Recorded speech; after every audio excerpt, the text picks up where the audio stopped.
Fun अदाकारी जब मज़ा से भरपूर चुटकुलों से भर जाए तो उसे करने वाला किसी तरह भी बिना दाद लिए नहीं रह सकता। आज हम आपको एक ऐसे मज़ाहिया फनकार के मुतालिक खबरें गम देने जा रहे हैं जो अब इस दुनिया में नहीं रहे। भारतीय फन मज़ा और फिल्मी दुनिया यानी बॉलीवुड की मज़ाहिया अदाकारी में रीढ़ की हड्डी मानी जाने वाले गुरुधन असरानी अब इस दुनिया में नहीं रहे बल्कि दुनिया से रुखसत हो चुके। हम उनकी मौत पर उनके घर वालों और अजीज व अकारिब के साथ इजहार यकजहती रखते हैं। यकीनन इस दुख की घड़ी में इस बड़े फनकार का दुनिया से ऐसे रुखसत हो जाना किसी बड़े कोहराम से कम नहीं। आइए आपको बताते हैं कि लेजेंडरी भारतीय कॉमेडियन और फिल्म अदाकार गुरुधन असरानी कैसे इस दुनिया से रुखसत हुए, वो किस मोहलिक बीमारी का शिकार थे और किस तरह अपनी जिंदगी की आखिरी सांसें जी रहे थे। इससे पहले अगर आप हमारे चैनल पर नए हैं तो चैनल को जरूर सब्सक्राइब कीजिए ताकि आने वाली हर वीडियो आप तक बआसानी पहुंच सके। मुंबई में 20 अक्टूबर 2025 हिंदुस्तानी फिल्म इंडस्ट्री ने अपनी एक सबसे प्यारी और पायदार शख्सियत गुरुधन असरानी को खो दिया, जिन्हें सिर्फ असरानी के नाम से जाना जाता है, जो पीर को 84 बरस की उम्र में इंतकाल कर गए। वो उम्र से मुतालिक बीमारियों की वजह से 5 दिन तक अस्पताल में दाखिल थे और अगरचे उनकी सेहत कुछ अरसे से इस दुनिया फानी से रुखसत हो गई थी, सिनेमा और कॉमेडी, संजीदा और मजाहिया दोनों किरदारों के माहिर असरानी का फिल्मों में सफर 5 दिहाइयों पर मुहित है, जिसके दौरान उन्होंने 350 से जायद हिंदी फिल्मों में अदाकारी की और अपने पीछे एक ऐसा विरसा छोड़ा जिसकी हिम्मत और लंबी उम्र दोनों में बहुत कम ही मिल सकती है। गुरुधन असरानी के इंतकाल से भारतीय फिल्म इंडस्ट्री की हर आंख अश्कबार, हर दिल दर्द से भर चुका। असरानी अपने हमअसरों में आला मकाम रखने के साथ साथ भारतीय फिल्म इंडस्ट्री के हवाले से मजाहिया फिल्मों में नुमाया किरदार अदा करने वाले अदाकारों में सरे फहरिस्त थे। असरानी गुज़श्ता काफी अरसे से संगीन बीमारियों का शिकार थे, जिसके पेश नजर वो चलने फिरने से कासिर थे। भारतीय मजाहिया लेजेंडरी अदाकार गुरुधन असरानी की फैमिली, उनका सारा खानदान इस गम की सूरत हाल से दो चार है कि आज उनका साया उनके सरों से उठ चुका, जबकि भारतीय मजाहिया फिल्म इंडस्ट्री का बाप आज अपने कई बच्चों और शागिर्दों को यतीम करके इस जहां फानी से कूच कर गया। आप 1 जनवरी 1941 को जयपुर में एक मुतवस्सत सिंधी खानदान में पैदा हुए। असरानी की इब्तदाई जिंदगी फिल्मी दुनिया के ग्लैमर से बहुत दूर थी। उनके वालिद कालीन की दुकान चलाते थे, लेकिन छोटी उम्र से ही असरानी को खानदानी कारोबार संभालने में कोई दिलचस्पी नहीं थी। इसकी बजाय वो कारकर्दगी और कहानी सुनाने की दुनिया की तरफ रागिब हुए।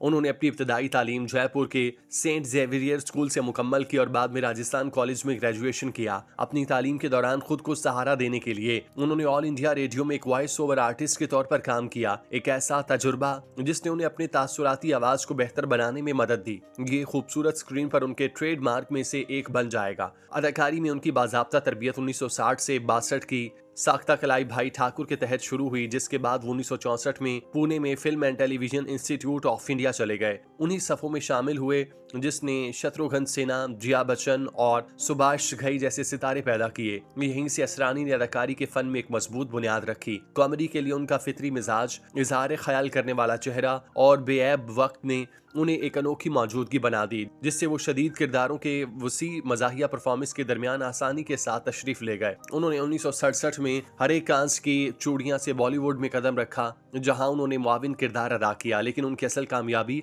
अगली दिहाई में सामने आई। असरानी ने 1970 और 80 की दिहाई में वसी पैमाने पर पहचान और मकबूलियत हासिल की। एक ऐसा दौर जब हिंदी सिनेमा समाजी तौर पर मुतालिका मौजूआत, फैमिली ड्रामों और एक्शन से भरपूर तफरीह के साथ परवान चढ़ रहा था। वो हर शहकेश मुखर्जी, गुलजार और BR जैसी अफसानवी हिदाकारों की फिल्मों में बाकायदा फिल्म बन गए। वो ऐसी परफॉर्मेंस पेश करते जो अक्सर जज्बाती गहराई के साथ मजाहिया भी होती। उनका सबसे मशहूर और नाकाबिले फरामोश किरदार शोले में जेलर का रहा, जहां उन्होंने बरतानवी अफसरान की क्लासिकल लाइन हम अंग्रेजों के जमाने के जेलर हैं के साथ पैरोडी की। ये किरदार अगरचे मुख्तसर हिंदुस्तानी सामीन की इज्तिमाई यादाश्त में नक्श हो गया और अब भी इसका बड़े पैमाने पर हवाला दिया जाता है और इसकी नकल भी की जाती है। 1974 में असरानी ने गुजराती में अपनी पहली फिल्म खुद हीरो के तौर पर डायरेक्ट की और किशोर कुमार के गाए हुए गाने को असरानी पर फिल्माया गया। असरानी पर फिल्माए गए और हिंदी में किशोर के गाए हुए गीत हमारे तुम्हारे के अच्छा चलो जी बाबा माफ कर दो, ये केस इंसाफ के प्यार में करूंगा हैं, मुन्नू भाई, मोटर चली पाम को उन्होंने किशोर कुमार के साथ गाया और 1978 में फूल खिले हैं गुलशन गुलशन में ऋषि कपूर और उन पर फिल्माया गया। 1980 की दिहाई में उन्होंने 107 हिंदी फिल्मों में अदाकारी की असरानी के पास एक दिहाई में सबसे ज्यादा हिंदी फिल्मों में बतौर किरदार अदाकार कॉमेडियन के तौर पर नजर आने का रिकॉर्ड है। 1970 की दिहाई में 101 और 1980 की दिहाई में 107। 1970 से 84 के दरमियान उनके किरदार बहुत अहम तस्वुर किए गए। 1985 से 93 तक उनके ज्यादातर किरदार बहुत मामूली थे। उनकी बुनियादी वजह यह थी कि कॉमेडी का तस्वुर मरहलावार खत्म हो रहा था और हीरो अपनी कॉमेडी करने को तरजीह देते थे। 1985 से 90 के अरसे में एक्शन फिल्में ज्यादा मकबूल हुई। हमारी बहू अलका, एक ही भूल, ये केस इंसाफ, काम चोर, अगर तुम न होते, आशिया, जियोती, मकसूद में, अंकम लोंगा, मोहब्बत 86 और बीवी हो तो ऐसी जनूबी हिंद के प्रोडक्शन हाउसेज की तैयार करदा फिल्मों और दीगर हिदायतकारों की हिदायतकारी में बनने वाली फिल्मों में असरानी, कादिर खान, शक्ति कपूर की तीनों ने 1982 से 98 तक बाकायदा काम किया और तीनों की मकबूलियत में इजाफा हुआ। 1982 में असरानी के साथी फनकारों ने दनेश शंघू, हरीश पटेल और सलीम परवेज के साथ एक छोटी गुजराती प्रोडक्शन कंपनी कायम की। कंपनी 1986 में बड़े मुनाफे के साथ तहलील हो गई। असरानी ने बुनियादी तौर पर कपड़ों में भी सरमायाकारी की और दूसरे अदाकारों के लिए सरमायाकार के तौर पर काम किया। 1991 तक जब वो बहुत ज्यादा रकम खो बैठे, 1988 से 93 तक वो पुणे में फिल्म इंडस्ट्री के डायरेक्टर रहे। 1990 की दिहाई में उन्होंने सिर्फ 73 हिंदी फिल्में की क्योंकि उनके पास परफॉर्म करने की गुंजाइश न थी। मकबला में उन्हें काफी अरसे बाद संजीदा किरदारों में देखा गया। उन्होंने सुपरस्टार राजेश खन्ना के साथ एक खास दोस्ती का इश्तराक किया। उनके साथ तकरीबन 25 फिल्मों में अदाकारी की। उनकी केमिस्ट्री को बावर्ची में खास तौर पर सराहा गया, जो उनकी बहुत सी फिल्मों में से एक है, जिनमें असरानी की एक देरपा तासुर छोड़ने वाला एक जोड़ा बनाने वाली कास्ट में घुल मिल जाने की सलाहियत को जाहिर करता है। संजीदा ड्रामों और हल्के फुल्के कॉमेडी दोनों में उनकी मौजूदगी ने इन फिल्मों में नुमाया अहमियत का इजाफा किया, जिनका वो हिस्सा थे। असरानी कभी भी एक साइड कैरेक्टर नहीं थे। वो एक ऐसे अदाकार थे जो महज एक नजर, इशारा या मुकम्मल तौर पर पंच लाइन के जरिए सीन चुरा सकते थे, जबकि उनके करियर के इब्तदाई मरहले में किरदारों और मुआविन मजाहिया हिस्सों का गलबा था। 2000 की दिहाई ने असरानी के लिए एक नए बाब का आगाज किया। उन्हें बॉलीवुड के बदलते हुए कॉमेडी मंजर में नई शोहरत मिली, खास तौर पर परिया दर्शन की हिदायतकारी में बनने वाली फिल्मों में, जहां उन्होंने मुतादिद कामयाब फिल्मों में काम किया, जिनमें हेरा फेरी, गरम मसाला, चुप चुप के भागम भाग और दीगर शामिल हैं। उनके मजाहिया वक्त ने उनकी दुरुस्तगी, तरसील के अंदाज के साथ नौजवान सामीन में पसंदीदा बना दिया और सनत में बड़े पैमाने पर तब्दीलियों के बावजूद वो मुतालिका रहे। वो बागबान में भी नजर आए, जहां अमिताभ बच्चन के किरदार के साथ उनके किरदार की दोस्ती ने बहुत से दिलों को छू लिया। हाल ही में वो 2023 की मजाहिया फिल्म ड्रीम गर्ल 2 में नजर आए, जिसने एक बार फिर साबित किया कि उम्र ने उनकी तफरीह करने की सलाहियत को कम नहीं किया। सिल्वर स्क्रीन से आगे काम करने के साथ साथ गुरुधन असरानी ने कैमरे के पीछे भी काम किया और थिएटर के लिए गहरा जुनून रखते थे। उनकी शादी अदाकारा मंजो बंसल से हुई, जिनसे उनकी मुलाकात आज की ताजिया खबर और नमक हराम की फिल्म बंदी के दौरान हुई। सिनेमा और परफॉर्मेंस से उनकी मोहब्बत ने उन्हें इकट्ठा किया और कई दिहाइयों तक शादीशुदा रहे। जाती और पेशावराना तौर पर एक मजबूत रिश्ते का इश्तराक किया। उनका एक बेटा है, नौमीन असरानी।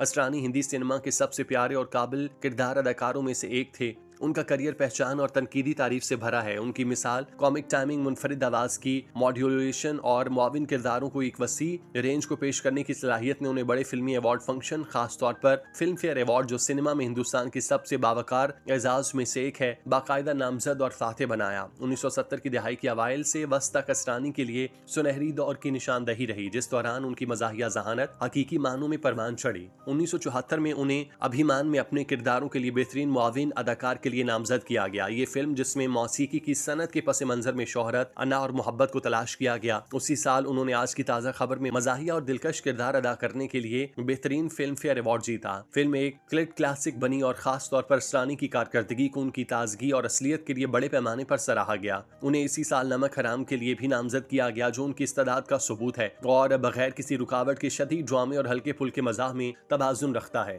1975 में असरानी ने शोर मचाए चोर और बिदाई के साथ अपनी नामजदगियों का सिलसिला जारी रखा और बामानी मुआविन किरदारों के लिए जाने वाले अदाकार के तौर पर अपनी पोजीशन को मजीद मुस्तहकम किया। चाहे वो एक वफादार दोस्त का किरदार हो, एक निराला किरदार या मजाहिया, हर फ्रेम में उन्होंने जान डाल दी। साल 1975 में उन्हें दोबारा नामजद किया गया, जहां उन्होंने फिल्म के स्क्रू बॉल कॉमेडी सेटअप में बहुत से रंगीन किरदारों में एक किरदार अदा किया। इसी साल उन्हें ब्लॉकबस्टर शोले में नाकाबिले फरामोश किरदार के लिए नामजद किया गया। 1970 की दिहाई के आखिर में उनके काम ने उसी रफ्तार को बरकरार रखा। 1977 में असरानी को छोटी सी बात के लिए दोबारा नामजद किया गया, एक ऐसी फिल्म जिसने आम आदमी और शहरी मोहब्बत का जश्न मनाया, जहां उनकी अदाकारी ने मजाक की तहों को जोड़ा। बाद के सालों में असरानी ने मजबूत असर डालना जारी रखा। उन्हें 1979 में पति पत्नी और दीगर फिल्म के लिए नामजद किया गया, जिसमें उनके किरदार ने उनकी कामयाबी में अहम किरदार अदा किया और एक दोजे के लिए 1980 की दिहाई में नामजदगियां आती रहीं। असरानी की अदाकारी ने इंतहाई जरूरी किरदार फराहम किया। किया, जिससे जाहिर होता है कि वो इंतहाई